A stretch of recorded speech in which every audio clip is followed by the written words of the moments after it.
Well, I've been living in Shanghai with Wuming for the last 3 weeks. I want to show you a bit of an insight into life here in China at the moment, and in particular 3 things the Chinese government have done to control the crisis that I think would be pretty hard in Britain.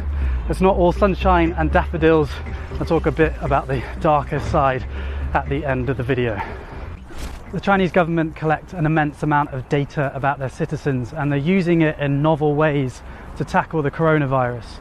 Every time Wuming and I want to leave the apartment complex, she's got to scan her face, and those images, as well as the images from all the CCTV cameras in China, of which there are about 200 million, are fed into a central database and then analysed using machine learning. So it means basically if you're in sight of a camera, there's about 5 on this crossroads, then it's likely that the Chinese government have analysed your face and know where you are. Another big source of data is the WeChat app. You might have heard of it.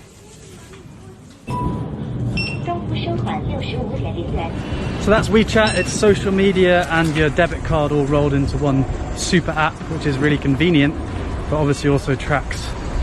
So the state know where you are, what you've bought and what you're saying to friends. That's just the status quo, and the Chinese people generally know about this. The images you see are actually from the state media.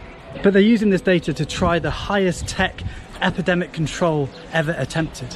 So if you get ill in China and you go to a hospital, the hospital will register with the authorities, and the authorities will pull your name down from this big database. And they have an algorithm that will be able to tell you all the different places that you've been in the last 14 days and all the people that you might have been in contact with.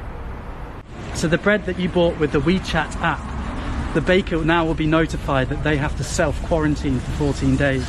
And the people that you were next to on the flight, they now have to self-quarantine for the next 14 days. Every single citizen has a code, red, amber or green. I guess you are yellow. Why? Why? Because you come to Shanghai, not have 14 days. I'm a green. Safe. But if I'm yellow, shouldn't you be yellow? No, just you are yellow. Maybe next week you are green. Good. Some city only green. You can drive car on the road. If the other colors you can't drive on the road. Yes.